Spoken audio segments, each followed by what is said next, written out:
G'day, I'm Jonathan Bayes. It's Monday the 22nd of July and some portfolio thoughts for everybody. Pretty quiet week in Australia as most companies are in blackout period as we lead into earnings season. The earnings season in the Northern Hemisphere has just started. I guess it's perhaps a little bit early to say the trend, but maybe industrial companies suggest that the outlook is a bit cloudy, which perhaps shouldn't be surprising given the trade imbroglio. But on the other side, technology companies, certainly with exposure to semiconductors, actually pointing to a pretty decent outlook.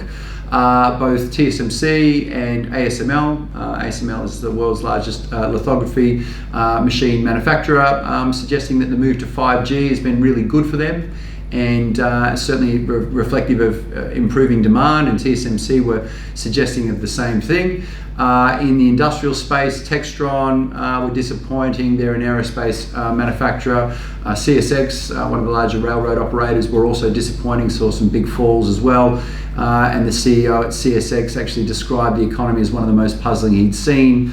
Not that there was doom and gloom, but there was just a slow malaise low, which I think was kind of interesting, and it does reflect the fact that the trade uncertainty is having a dampening impact on demand.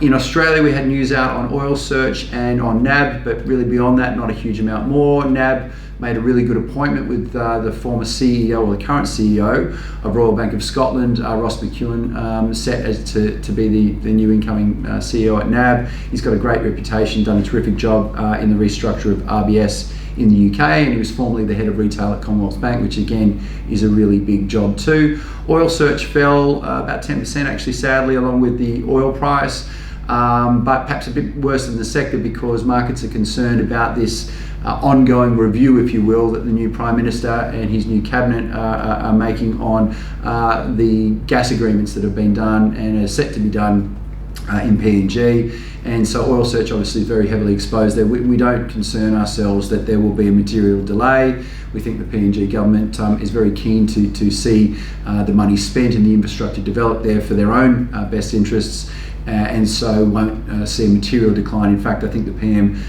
suggested that the reviews will be done in the coming couple of weeks. So I do think there's some good buying in Oil Search at these levels. The Australian dollar poked its head above 70 cents for the first time in a little while, which perhaps shouldn't be a surprise to us, despite the fact the economy still looks very, very weak.